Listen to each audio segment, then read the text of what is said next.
Okay, the bistable latch circuit, as you can see here, it has two stable states. Okay, as in we can make our LED come on when the switches here are in two different combinations, and therefore our output of our AND gate here will be high and low. Because you would think that with an AND gate here in a circuit like this, our LED will only come on if both inputs are high. Like for an AND gate, then our output is high. But in this circuit, we can have one input low, and we can have our output low, but our LED is still going to come on. So that's our two stable states. Okay, we're talking, you'll notice it around the LED output here. That's what we need to look at here. This is called latching, okay, where we bypass our AND gate basically. Okay, now you can think, we're going to look at the levels here, the logic levels, and think of this circuit like a burglar alarm for a house. Okay, whereas the LED is the alarm, and when it goes off, we need to reset it. Okay, yeah, it's not just as simple as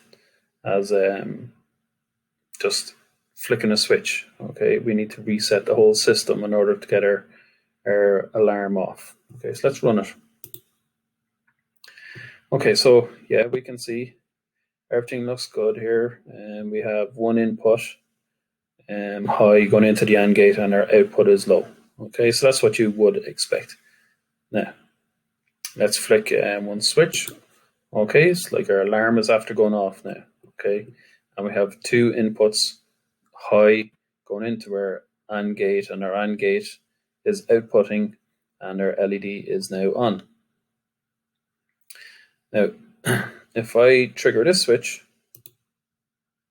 look at the inputs now into the AND gate.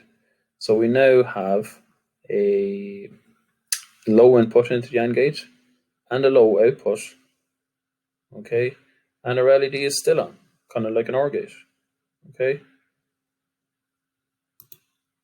and it's staying on now. When I flick the switch, it is staying on. Okay, so I'm trying, you could imagine I'm trying to fix the alarm, all right, by flicking a switch, but nothing is happening. Okay, because I need to cut the power now to the system, because it is latched on to itself. Okay, now when I cut the power, the alarm goes off. So a bistable latch circuit operates in two different states, and the latch here provides a way to keep our output high. So it's called latching. Now let's have a look at this. This is how we do another latched system. Okay, using AND gates and OR gates. Okay, now the way this one works is that normally the trigger is high, and or starts off low, and our reset is high. So we'll just set the reset to high there, a reset switch, and I'll turn the trigger high and watch the output. Okay, so our trigger has gone high and our output has gone high, like our alarm. The output stays high even when the trigger input goes back low. So when I try to fix it, our output has still stayed high, like our alarm system. I'm trying to fix it, the alarm is still going off, but our trigger hasn't done anything. And it's not until I reset the system, then the alarm goes off. Okay. Now, yeah, I suppose the best example for understanding bistable circuits and a latch is a house alarm. Okay, you'll see these on page 247 of the technology book.